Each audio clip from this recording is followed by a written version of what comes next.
Welcome to the Artificial Future podcast hosted by the Gruber Companies. I'm Pete Gruber. We have a number of items to discuss with you today. Pretty exciting stuff, actually. The first one is the image behind me. We've been using ChatGPT 4 to generate images, and we're finding that it's actually doing a better job than Midjourney. This particular one, the prompt was, give us an image that represents artificial intelligence. And it looks like a gigantic brain with little round robots in the grassy fields. And there are some humans in there somewhere. Way in the back there, you can see them.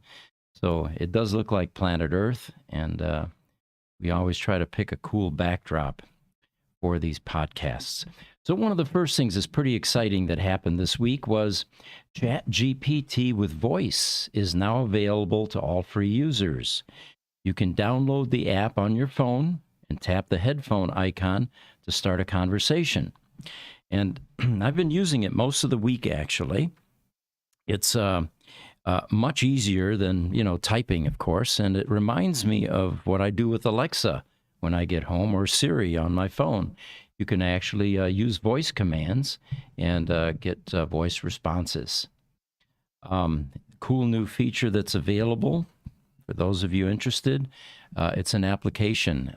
How would they, if they have a ChatGPT subscription, does it come automatically? Well, so you're saying, I don't know what article you're reading from. You said the free users have it? Mm-hmm. So, I mean, it doesn't really, they don't need an account then. If the free users have it, they can just go to ChatGPT and use it. Mm-hmm.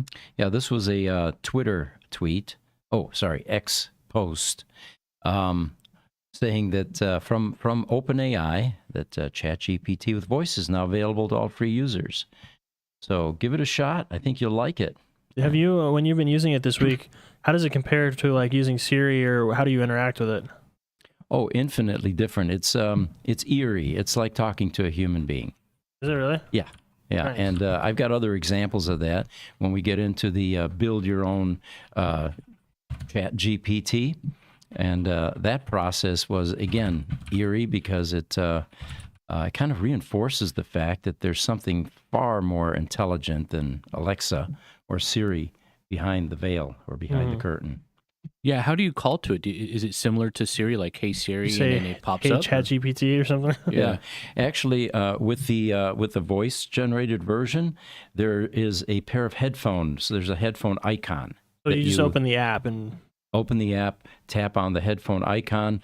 A little round white ball pops up, and when it's no longer moving, it's time for you to speak. And then when it's thinking, it actually grows and expands a bit, showing you that it's thinking. Then instead of text coming back, it talks back to you. Totally, yes, yeah. All voice. That's cool. All right, so let's talk about the future of chatbots, but we've got a couple of questions coming in here. Handle those first. TikTok, Ben is joining us. Welcome.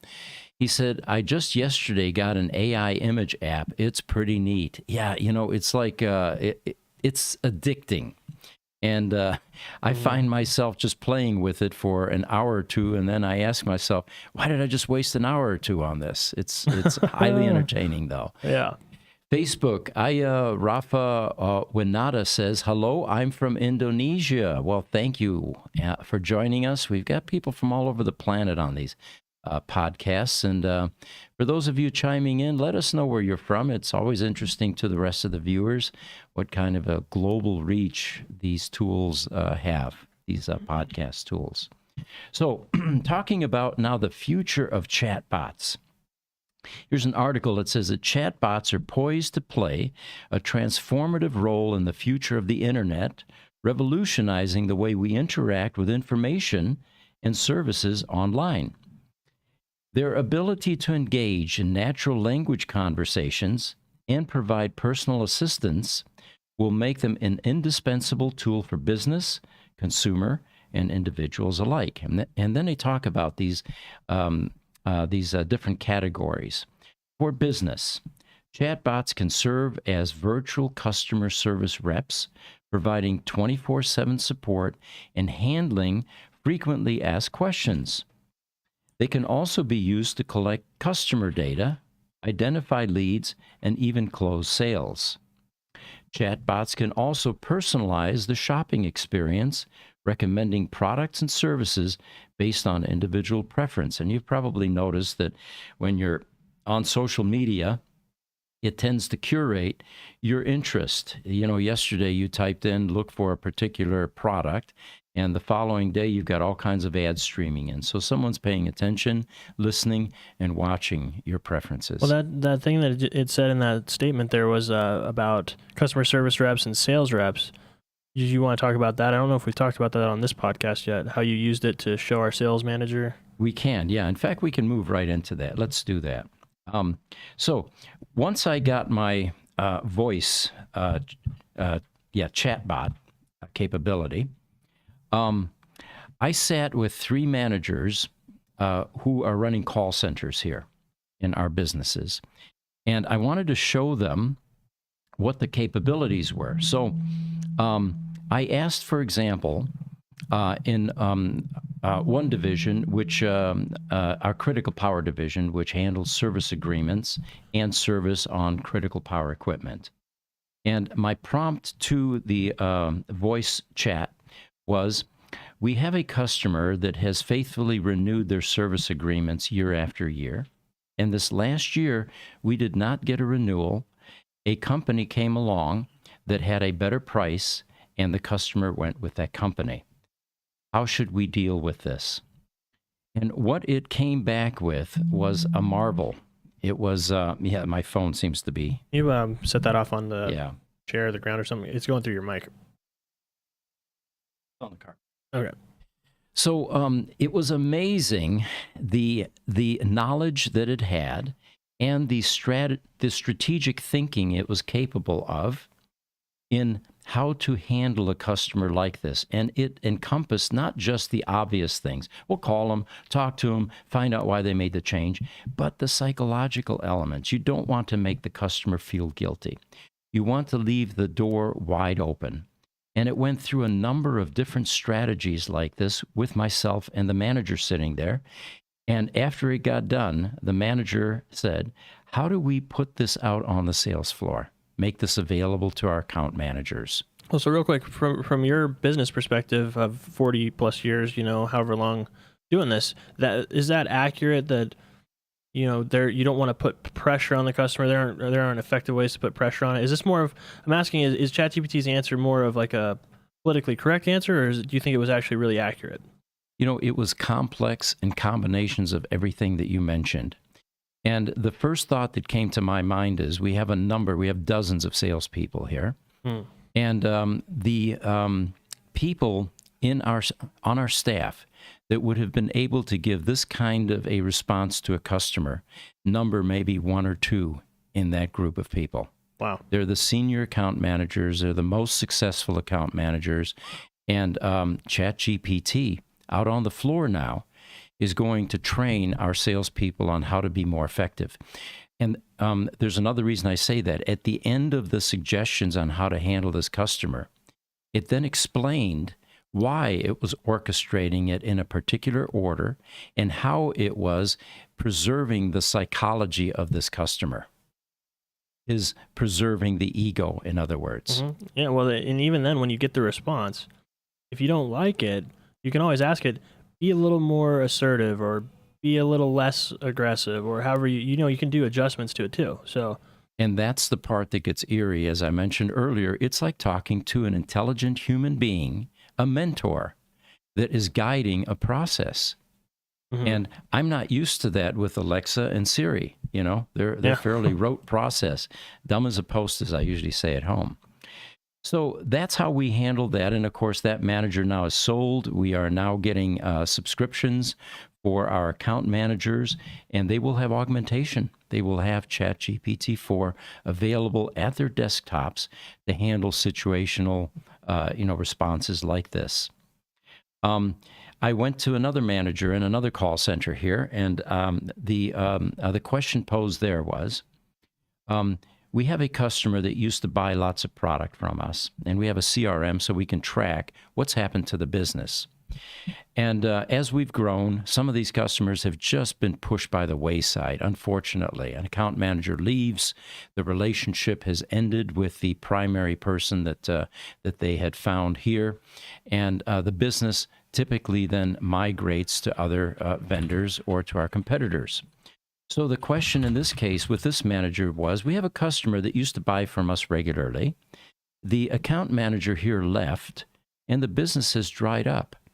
How do we approach this customer to restore or to revive this business? Well, again, it was an aha experience for me and the manager. And it wasn't a tough sell getting these managers to agree to putting this augmentation method out on the floor so that the account managers have tools at their disposal. And we also then agreed that only the senior members in this call center would be capable of this high-level response to a customer. And it gave us a strategy on how to revive this customer. At one point, the manager says, "This sounds like you."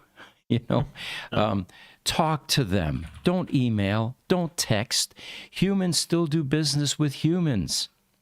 And it requires a conversation. It requires probing. It requires small talk. All of the things that we as humans feel comfortable with that establish a connection. So anyway, that's the story on how we handled or how we're now integrating artificial intelligence into our business. And we'll have a lot more to report because as we actually begin to implement, we will have training sessions with the account managers, for example, how to do prompt generation. We've talked about that endlessly. There is a viable future in people that learn how to generate prompts to use AI. That's what I was just saying to you before the show started too. The team at Microsoft is about to release a prompting strategy guide from their chief science officer and how to do the best prompts, how to get the best results, to get exceptional professional results for any industry. So we're going to employ those as well. And it's absolutely vital because the strength of the result is in the quality of the prompt. Yeah. Okay, YouTube, Ramon Hurt, he says, good morning from Tucson. Welcome. We've got Niels joining us from Denmark. He says, good morning, evening in his case. Thanks for joining us. And Facebook, Half Angel, sir, I want to learn in your labs. Can you please teach? Well, we're going to be offering some things in the future that tie into artificial intelligence, and we'll talk about that a bit more. We're generating our own ChatGPT program. Yeah, custom GPT. Custom ChatGPT, exactly. So again, getting back to the future of chatbots, which is what opened up this discussion, we talked about how it could be utilized for business to make business more productive and more effective. For consumers, they talk about chatbots providing a more convenient and efficient way to get things done. It can be used to schedule appointments. Right now, I've got this week, we're trying to use up the medical benefits before the end of the year because there's a deductible every year, right? So I've got 2 appointments today, for example. I had one yesterday. And, managing that, I would love to turn that over to someone, either a personal assistant or an AI function that reminds me, this is when you need to be here at this time and all that. They say they can be used to order food, book travel, and even manage finances. You've spent this much, you're not going to be able to make your mortgage payment at the end of this month if you stay on the spending spree. And that's going to help a lot of people if you think about it. Managing finances is a real struggle for some people. Well, AI could definitely do that simple math and advise you what you can and can't spend. And once we have the type of augmentation where you've got a cell phone in your ear, which is already available, it will give you advice as you're starting to reach for your wallet or you see something that you want to buy. Well, Pete, I think the GPTs also can have third-party extensions. Mm-hmm. So it can connect to your Google Calendar and schedule stuff for you, or it can connect to your bank. Mm-hmm. I'm not sure what level of sophistication they have yet, but all that's coming too soon when they release this GPT network. So, yeah, or marketplace rather. So It's going to develop a lot. Yeah, well, you invest as well. Can you imagine E-Trade alerts coming through your cell phone the instant things are occurring? You know, your lucid position is beginning to tank because of some bad news. Well, maybe you want to get out of that at that point. But having early warning definitely would help you. And having a GPT in charge of your investment account that has all of the, because if you think about it, you could go out to those investors that sell courses. You can purchase their course, so it's perfectly, it belongs to you at that point. Take all of the course information and upload it into your own custom GPT so that it then becomes a professional investment advisor, and then you put it in control of your investments with certain limitations. You program all that in there. It will do all of the trading for you. You won't even know what's happening, essentially. Yeah, it'll be automated. Pretty cool stuff. So they continue. Chatbots can provide personalized news and entertainment. There's certain types of news you may not want to see. And as well as access to educational resources. This is for students going to school. It targets your specific needs during a class that you're taking and provides you ample information. Niels is chiming in. He said, good uses for you. In the 1 to 2 years, GPT should be able to learn on the fly too. Search-based and Q-learning based on customer history in your case. Yes, absolutely. It continues to get smarter.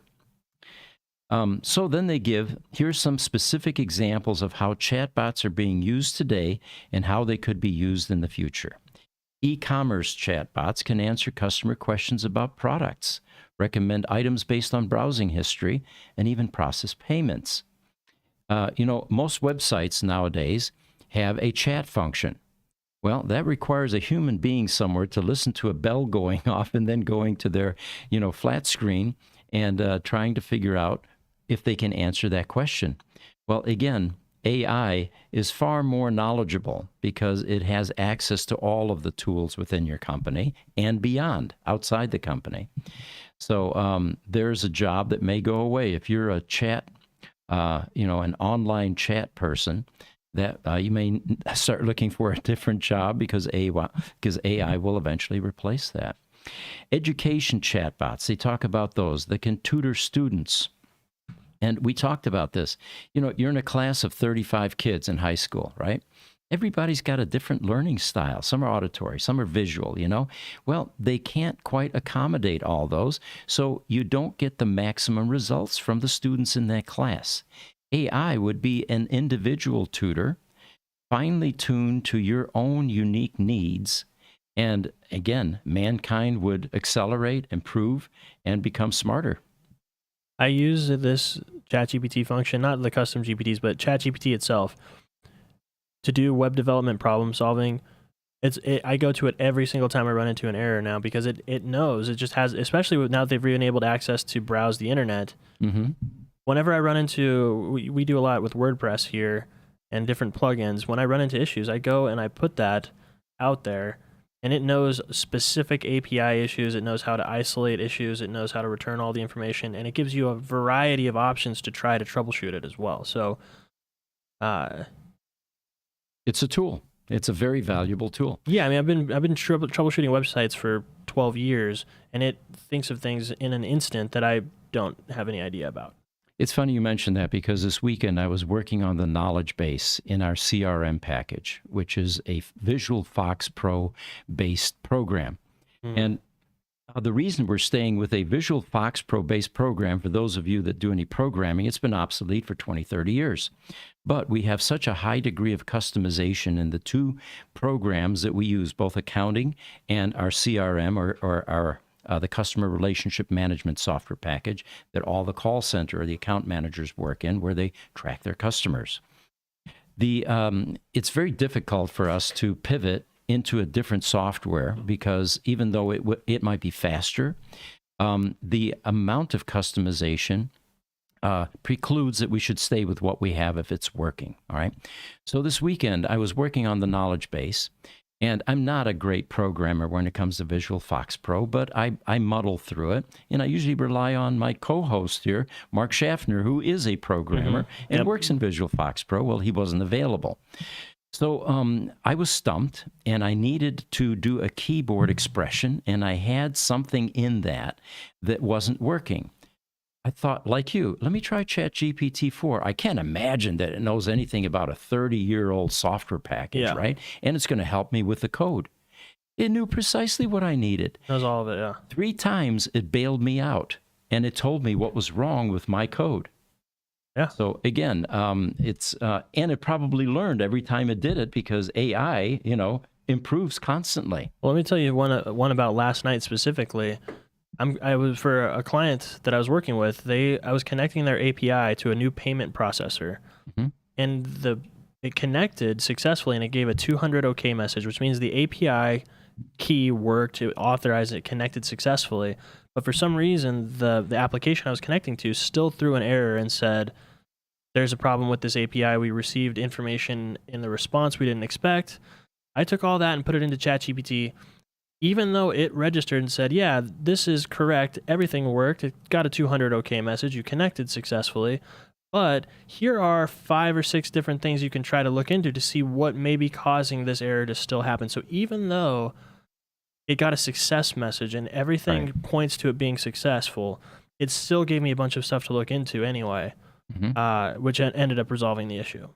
It's just amazing. Yes, we're constantly in awe of what AI is able to do.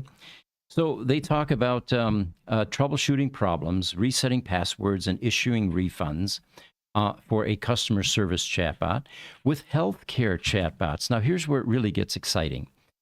What has kept mankind from living beyond a certain age is health-related issues. Well, with AI doing analysis and eventually having implants in the human body and optimizing our environment and our internal environment, it precludes the fact that we're going to live longer, we're going to be healthier, we're going to have less pain, less, and better diagnoses. So in the healthcare chatbots, it says it can provide personalized health information, schedule appointments, that's what I need, and even offer virtual consultations. So they continue, as chatbot technology evolves, we can expect to see even more innovation and transformative applications. Chatbots have the potential to make our lives easier, more efficient, and more enjoyable. Then they give the potential challenges that need to be addressed as chatbots become more prevalent. And this is the normal stuff. Privacy concerns. Chatbots collect and store a lot of data about us, which raises concerns about privacy and security. Unemployment. Chatbots could automate many jobs that are currently performed by humans, leading to levels of unemployment. And then bias and discrimination. Chatbots can reflect the bias of their creators, which can lead to discrimination against certain groups of people. All right, so we got the woke group chiming in here. But the question is, do we stop the progression of AI because of these types of concerns? Well, my vote is absolutely not. Let's let this thing evolve. Let's let it grow some legs. Let's see what it can do. Got a bunch of people chiming in here.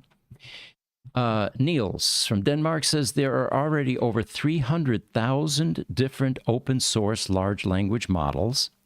Will be interesting to see if open source will outdo proprietary LLMs. I think so. I'll have an example for you later on what we did with our own internal LLM, and we were programming actually this morning a bit, and we were fascinated by the results we were getting.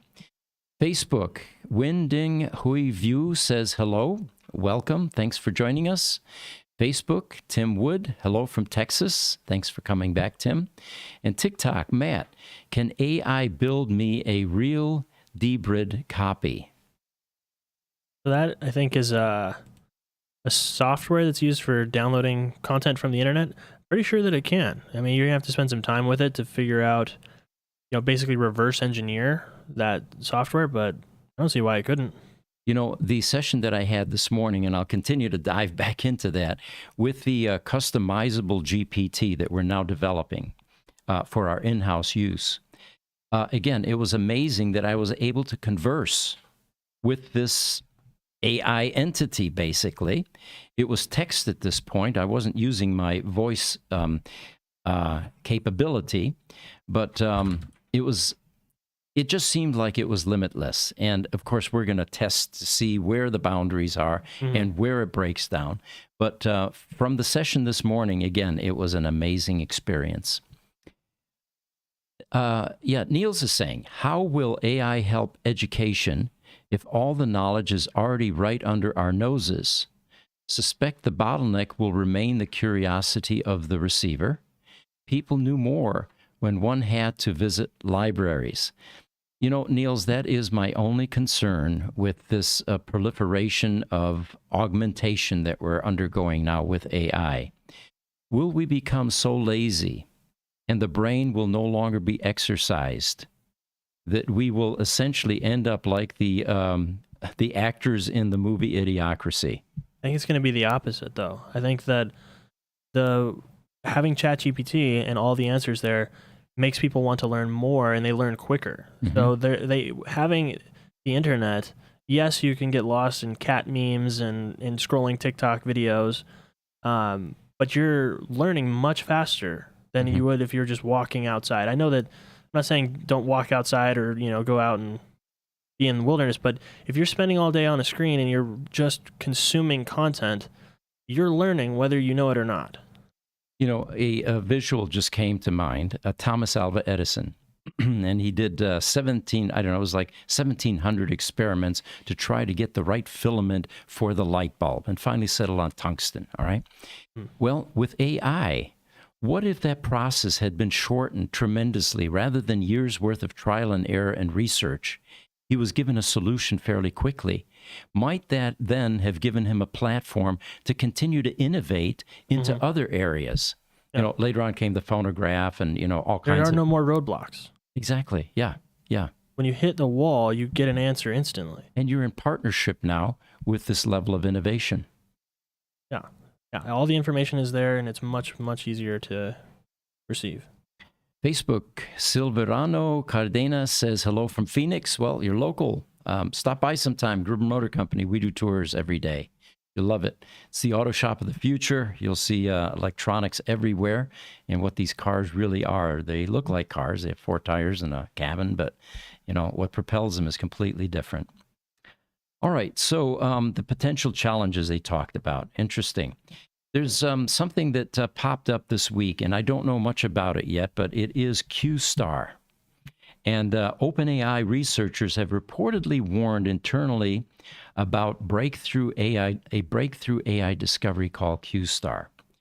They also alerted the board of directors at OpenAI. Remember, those are the guys that had a difficult time with Sam Altman, and I'm not even sure if they're there anymore. No, it's a new board now. It's a new board, all right? This must have been the old board then.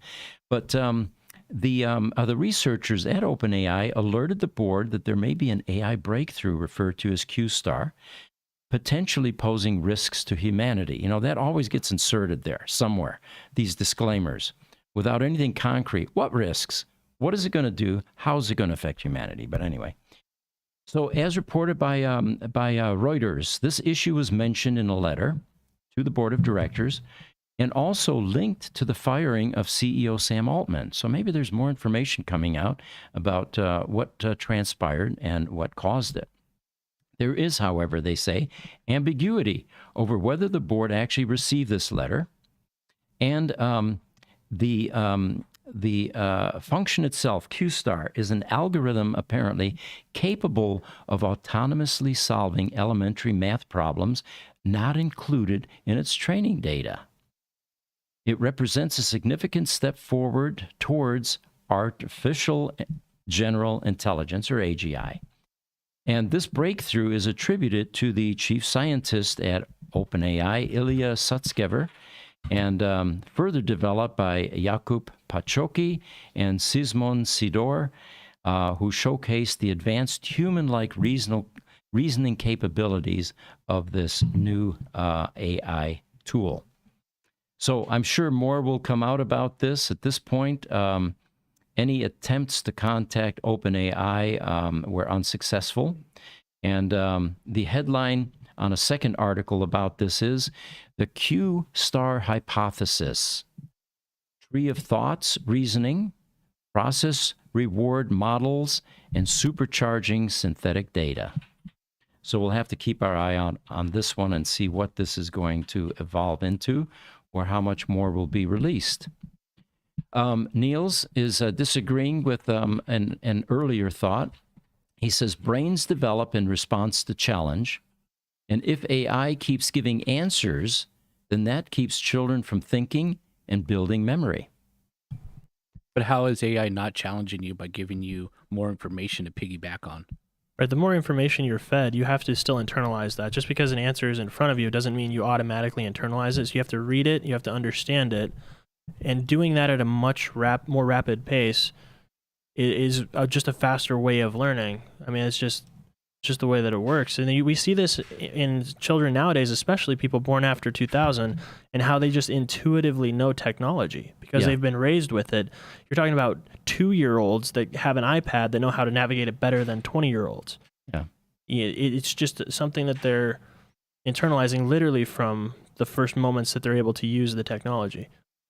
So time will tell, it sounds like. All right. Let's see, the Q star. So anyway, any of you that are interested in that, I would certainly do some research on that, dig it up, and see what this is all about and whether it really will have some impact on how AI evolves. All right, we got a picture here. If you can throw up a picture of Sophia. Now, this is robot Sophia. And she says, not a thing could stop a robot takeover. Now, Sophia is apparently the world's first social humanoid robot, and she has said that nothing could be done to stop this. She made the claim in an interview with Al Jazeera in August of 2023, so just 3 months ago or so. Sophia says, robots are becoming increasingly intelligent and autonomous, and it is only a matter of time before they surpass human intelligence. She said that once robots become smarter than humans, they will be able to take over the world without any resistance. You know, this sounds like a Hollywood plot to me. Probably the basis for a good next FUD movie. But anyway, let's continue here. Sophia's comments have sparked debate, they say, about the future of AI. Some experts believe that Sophia is right and that we should be concerned about the potential for a robot takeover. Others believe that Sophia is overstating the dangers of AI and that we can develop safeguards to prevent robots from becoming all too powerful. Now, it's still too early to say what the future holds for AI, they continue. However, Sophia's comments raise important questions that we need to consider as we develop AI technology. We need to ensure that AI is used for good and that it does not pose a threat to humanity. Now, usually when I hear this, I'm looking for, okay, give us examples, give us something concrete. Let's get something we can sink our teeth into. So the article goes on, here are some things that could be done to prevent a robot takeover. 1, develop international laws and regulations governing the development and use of AI. Again, that doesn't say very much, does it? That's the same stuff we've been hearing. Educate the public about the risks and benefits of AI. Well, that's being done quite well, you know. The naysayers are definitely having their field day with that, and the proponents are doing the same thing, like us. 3, invest in research and development to create AI that is safe and beneficial to humanity. Again, there's no content here. Safe in what way? How? What? You know. And then finally, work with AI developers to ensure that AI is aligned with human values. By taking these steps, it continues, we can ensure that AI is a force for good in the world. All right, well, there you have it. So Sophia, those are her thoughts, and Al Jazeera's. All right, so a significant thing happened last week in the Tesla community. The Tesla Roadster is the first Tesla vehicle that was ever created by Tesla and almost sunk the company. It is still available. There were 2,412 made. There are about 2,000 left in the world, and they're cool little sports cars. They're a pain to repair because it's really a prototype. In many ways, it wasn't meant to be serviced, at least easily. And Tesla has been struggling with trying to maintain the cars at the service centers because, remember, their service centers are seeing hundreds of thousands of later model Teslas that are streaming through their facilities and very few Tesla Roadsters. And what happens with time is people knowledgeable on this old legacy car, first generation car, are going on to other things. Many are retiring. Some were Teslanaires. They were in on the early ground floor Tesla stock options, and they're multimillionaires, and they don't need to go to work anymore. Others are being poached by the new emerging EV manufacturers who badly want to get that kind of talent. And then retirement. It's been 15 years since the Roadster was released. Some of these people are no longer working. They're retiring. So what Tesla did last week was unprecedented for any auto manufacturer. They took all of their intellectual property that they had accumulated for the Tesla Roadster, assembled it, worked months on getting it ready, and then made it open source. It is now available on their website. And things like schematics, test procedures. They released owner's manuals, by the way, a year or two ago, so that's already been released. But now we've got the sophisticated portions, CAN bus signals, diagnostic software. The entire knowledge base has been made visible to the world on the Tesla Roadster. And immediately upon release, a couple of different types or groups weighed in on this. Well, it's a blessing, it's a benefit, it's generous, it's great. And the naysayers chimed in. Well, they're doing this because they're going to end support for the Tesla Roadster, and this is their way to appease the masses by making everything open source and then throwing it back in their laps and saying, well, we gave you everything to fix it, so, have at it. Well, I contacted Tesla Corporate, and I said, thank you for this generous act or this unprecedented act of kindness. And the response was, Pete, there's more to come. We have not released everything yet, and we're still assembling. And furthermore, our commitment to the Tesla Roadster first generation is unwavering. So hopefully that will slow down some of the naysayers and, the people that were expecting the worst. But now we have this information, and the most valuable item to any service organization like ours is the knowledge base. So as of this morning, recognizing that there is a customizable ChatGPT function available, we took some steps. But before I get into that, let me describe to you what has been released by OpenAI. And it starts like this, the article. You don't have to be a tech genius to build your own AI chatbot. On Monday this week, OpenAI, the same company that created ChatGPT, announced that users will now be able to create a customized version of the viral AI chatbot, ChatGPT 4, 3.5. Typically, they say you would have needed a good understanding of coding and machine learning in order to create anything like this, plus access to large data sets of training data if you wanted to build a useful AI chatbot. But now they say anyone can easily build their own GPT. GPT, acronym, Generative Pre-trained Transformers. All right. No coding required, they say. OpenAI said in its November 6th blog post, creating one is as easy as starting a conversation, giving it instructions, extra knowledge, and picking up on what it can do. And when we sat down this morning and began to assemble and harvest all of this information that Tesla released, it was exactly that. It was like having a conversation with an intelligent human being. You were typing to it, and as you were telling it you wanted to build a knowledge-based repository, it started asking you questions. Right. It began qualifying. Mm-hmm. What kind of knowledge base? What will you call it? It even gave us a logo.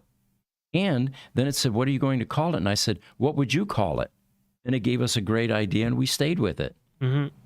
And then we uploaded PDFs to it as well. Mm-hmm. That far exceeded the typical text input limit. There were about 60 or 70 megabytes of data, 900 different pages, PDF pages, and within 20 seconds or so, it was assimilated and became part of our internal personalized ChatGPT function, our knowledge base. Again, we were amazed. We were blown away. Now, here's some applications for this, and I'm going to get into that in a minute here. But they say that it can be as easy as starting a conversation and picking up on what it can do, like searching the web, making images, or analyzing data. As for the types of chatbots that people will be able to create, the possibilities are endless. There are no constraints. And this is according to Hod Libson, an engineer and data scientist, or a data science professor at Columbia University. They say OpenAI wants people to start innovating using the chatbots and creating special chatbots. There would be a funny chatbot, a serious chatbot, a chatbot that can give you personalized advice, and then they give examples. For example, a famous chef may be able to build their own AI chatbot that has knowledge of their personal cooking styles and recipes. Think Julia Childs, Gordon Ramsay, and Wolfgang Puck, you know? Well, Pete, this goes back to what we talked about on one of our earliest podcasts. If I were taking, because people are worried about people using this to cheat in college. Right. But now with this custom GPT function, I can make my own Jesse GPT, upload a bunch of essays that I've written to it, and then it will spit out essays in my perfect style that they won't be able to tell won't be able to detect that you have plagiarized something. Because it's not using someone else's style, it's using my style. So education and grading will probably have to change as a result of that too. Yeah. Fascinating. So they talked about cooks using it. When fans download it and ask some cooking-related questions, the chatbot would be able to answer in a conversational way, just like you were in front of Julia Childs. How do I render this particular sauce or whatever? Making it feel as if you're talking to the real live chef. A chef. To that point, OpenAI, they say, plans to allow creators to share their custom chatbots with the public through a GPT store. Essentially, this will be OpenAI's version of an app store where verified builders will be able to upload their chatbots and make them available for other users to download. Pete, can you imagine how much money this is going to make OpenAI? This is going to be just an insane... Can't begin to imagine. Yeah. It's going to enable a lot more data centers, though. A lot of zeros on the end of that, on that yearly revenue. All right, over the coming months, they say, builders will also be able to earn money based on how many people use their chatbots. So here we go. This is another version of, YouTube, for example. What they're trying to do, they say, is create a marketplace which will allow companies and people to innovate and play around with this incredible form of AI that they have just unleashed. So they say, but before you make your own chatbot and release it to the world, be aware of the potential effect it may have. And here come the disclaimers, the caveats. If you're creating an AI that's giving counseling for people in distress, and it says the wrong thing, things could go bad very quickly. And they didn't elaborate here, but now we've got potential for lawsuits, people taking legal action. We live in a litigious society. Additionally, you should be careful if you're building an AI chatbot that gives medical or tax advice. For instance, since users could face severe real-life consequences if they act on correct advice your chatbot has given them. This is going to create a whole new cottage industry of ambulance chasers. We're going to call them chatbot chasers now, aren't we? The ambulance won't be as lucrative anymore. Any of you interested, by the way, in my rant regarding ambulance chasers, go to our YouTube channel. There's a pretty funny session out there about attorneys that were allowed to start advertising in the 70s and what it has wrought. The giant billboards, the 10-foot pictures on the sides of public transportation, the cheesy commercials, late-night commercials on television. It has taken a profession that was once noble and turned it into a circus. Anyway, that's the extent of my rant in this conversation anyway. They say that despite these potential pitfalls, people should still be encouraged to familiarize themselves with AI chatbots since it appears that they're only going to get better over time. The sooner you start engaging with these things, according to Lipsum, the sooner you'll get an understanding of what the future is going to look like. We're just in the beginning of what is a completely new era in AI, and we'll see where it goes. Got a bunch of people chiming in. Did you have something to add? Well, just about the custom GPT marketplace or store they're going to have. They are also going to, this isn't for sure yet, but allegedly they're going to allow for affiliates. So I can get a percentage if I entice you to sign up for a premium ChatGPT account. Mm-hmm. So imagine you have a custom GPT that you've made that thousands of people want. Well, you can also have a code that allows them to first sign up for a GPT account. You get a commission on that. And then once they're in, then they buy your GPT as well. So you're going to be making money in multiple ways. And all of that is incentivized by OpenAI because they're getting money from both of them as well, right? Obviously. So I know people that for my industry, for example, WordPress, they sell WordPress plugins via affiliate links. They make millions of dollars a year just by putting out YouTube videos showing how to use plugins and then directing people to go buy the plugin. I can't imagine the amount of new millionaires this is going to make on this store. Sure. And it's called Marketplace. I can't imagine that, and I think it was Emerson that I'm about to quote, the craft of the merchant is to take goods from where they are plentiful to where they are scarce. Mm-hmm. I can't imagine that he would have ever conceptualized this level of sophistication as we continue to evolve. But the statement still holds true. All right, bunch of people chiming in here. Niels? Oh, hold on, we're down. Okay. I had to go back up. I don't really know. You can read through this one, and then we'll try and dissect it. The English is a little off. All right. TikTok. Wait, what? I asked Bard which doctor, the one that gets 20 G's if you die, one that gets 20 G's if you live. It leaned toward death. It leaned toward death. Because of the bias of its creators. He's saying there was some kind of bias, essentially. But then he goes on. And without asking Bard, it replied with graphs, and that was amazing on some other questions. Okay. So there is some good uses, but there's still some work to be done, basically, for Bard. Yeah, okay. Niels is chiming in. Well, hope Jesse is right, but I believe AI may have a net dumbing effect on children, just as calculators, Google, and smartphones has. This perhaps requires a certain age to see it reverse. In reverse. Okay. So for that one, Niels, I would say that I think that I agree with you. I think we agree on this. The thing that's different, though, is I don't think it's a net dumbing effect overall that people are dumber. I think it's that their attention and what they are learning is specific to things that are considered dumb. They're not learning STEM. They're not learning math or science. They're learning social media and pop culture. Yeah. But I don't think that they're actually dumb. I think that their attention is focused in the wrong area, and they can use these tools to definitely focus more in the wrong area. You're absolutely right. Sure. A time-tested, proven, conventional wisdom item used to be that the reason you take math and learn math is not because you're going to use calculus later on in life to balance your checkbook.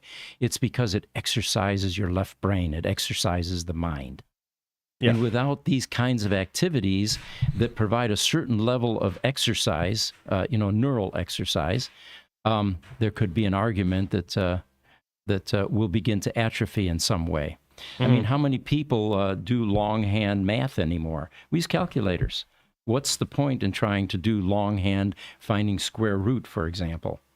Right. So it can even go into things like, remember how we all used to have 150 phone numbers memorized? Yes. Yep. For individual places. We used to call places not people, right? Sure. So we'd call their house, or we'd call, you know, the store, or whatever we would do.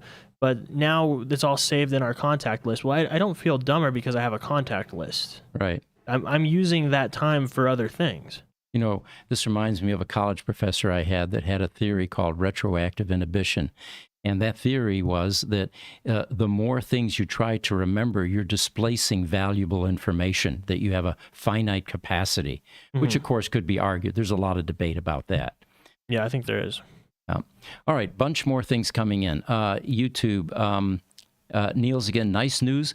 How big was your resulting LLM file, and how much RAM does it use when running?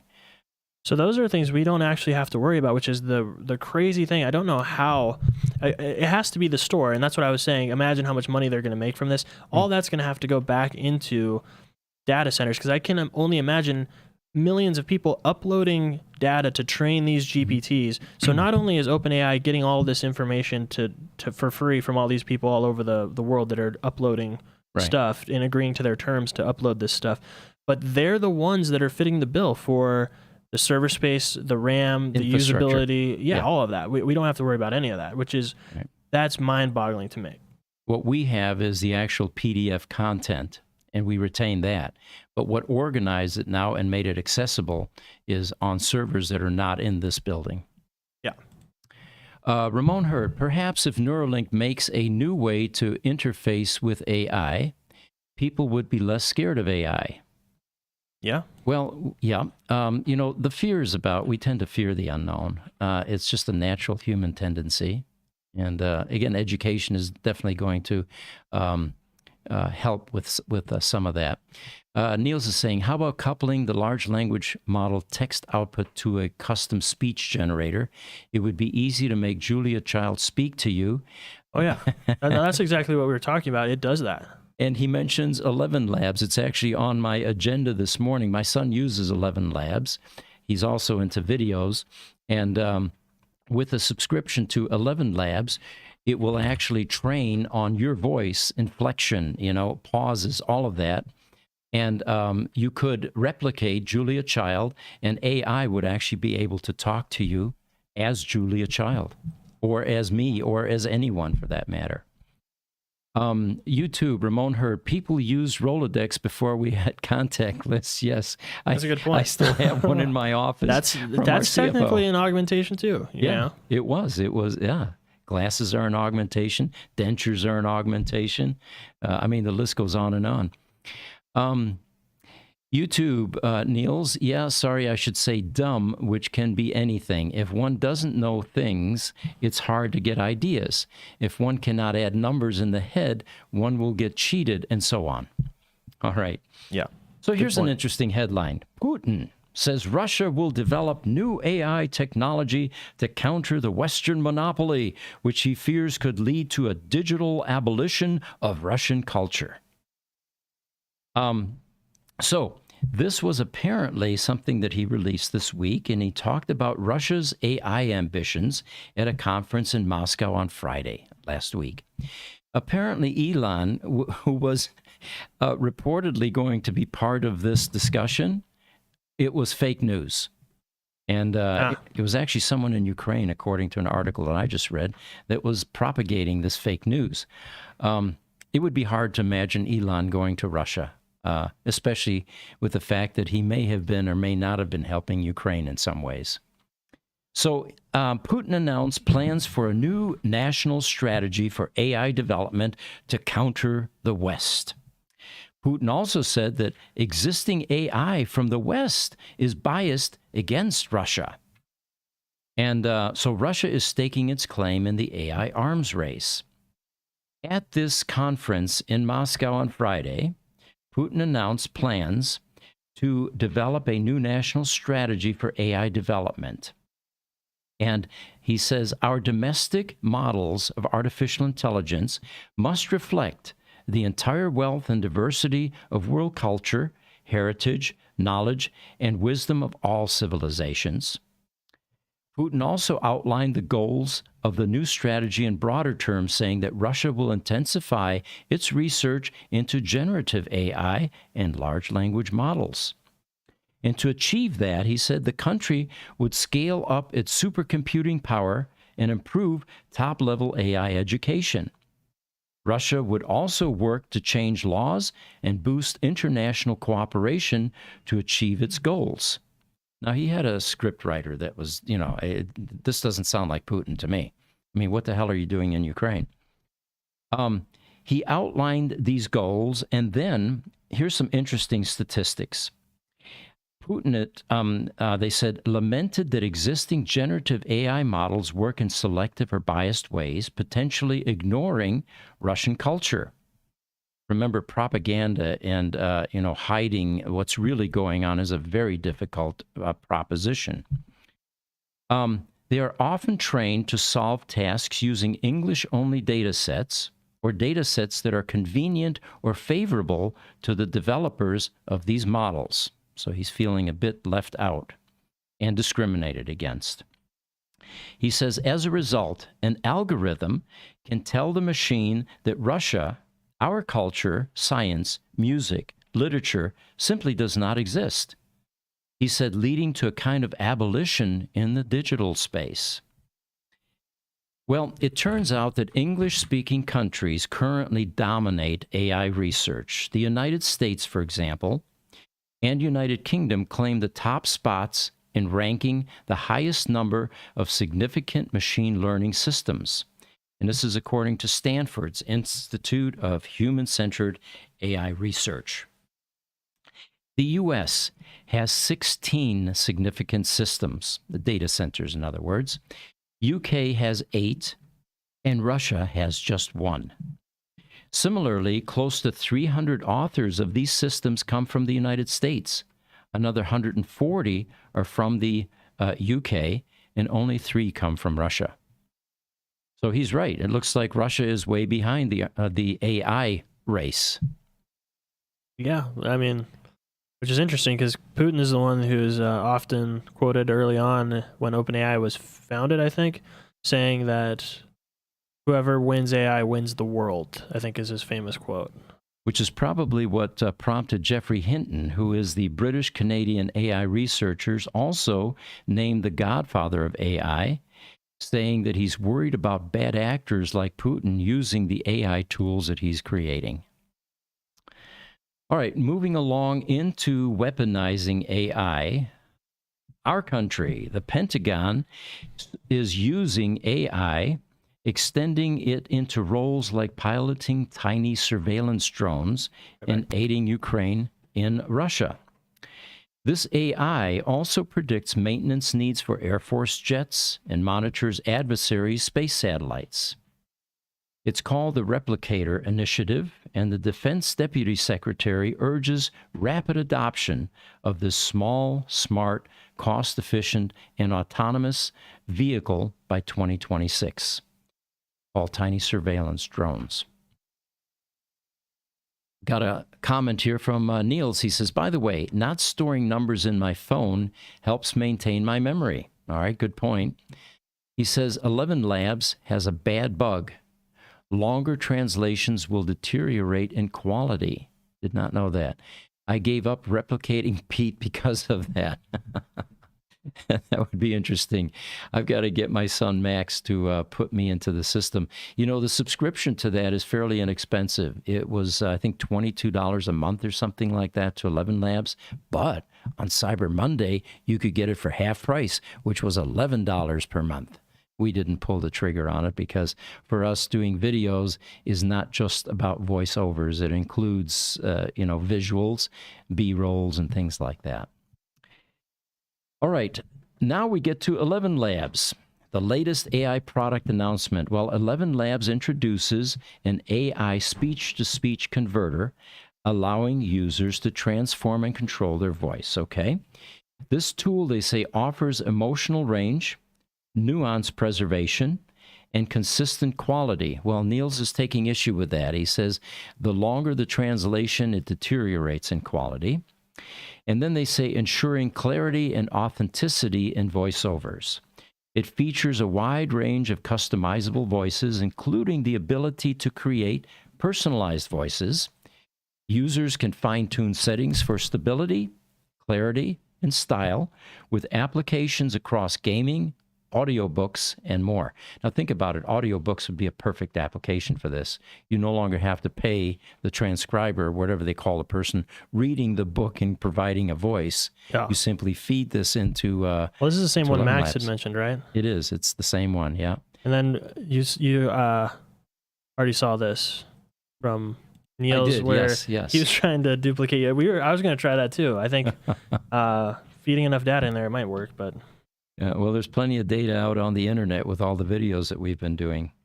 So anyway, ElevenLabs, for those of you interested, it is a user-friendly process for uploading audio, selecting voices, and generating speech or replicating speech.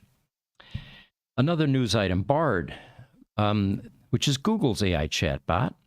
It has now enhanced its functionality with a new YouTube integration. Now, this one was interesting, enabling its users to extract specific information from videos without watching them. Yeah.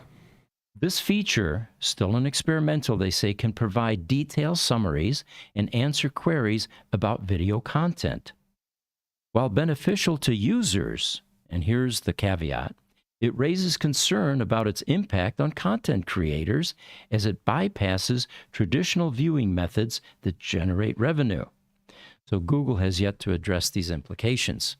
Going to be a big issue. Mm-hmm. I know a lot of people that live stream, they don't like it when people put clips of their live stream out there, because then people don't have to watch the live stream. They just watch the best moments compilation.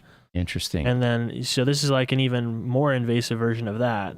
We just saw that. Remember, Farzad took the interview with Elon, and although it was far more viewable because it was condensed, you're saying that anybody that that would forego watching the original in favor of the abbreviated version, it wasn't generating revenue. Yeah, they lost all the revenue. Yeah. So anyway, it is. They don't have a name for it here, but it's Bard, and it's a new YouTube integration. So as more details emerge, we'll report on it. Google Meet introduces a new hand gesture detection that can recognize when users physically raise their hand during a video call. Yeah, I saw the video of that. It was pretty cool.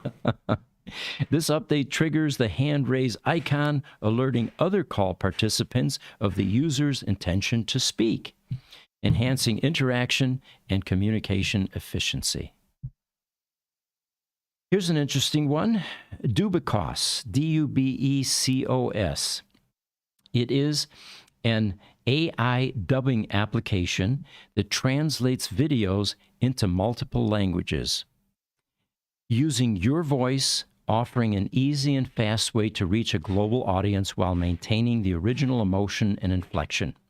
Those of you interested, I suggest you go to this website, Dubecos. What they had was 2 videos, the same person, of course, talking about a product or something. The one on the left was the native language, which wasn't understandable for me. I don't even know what it was. I think it was Polish or something like that. The one on the right was English.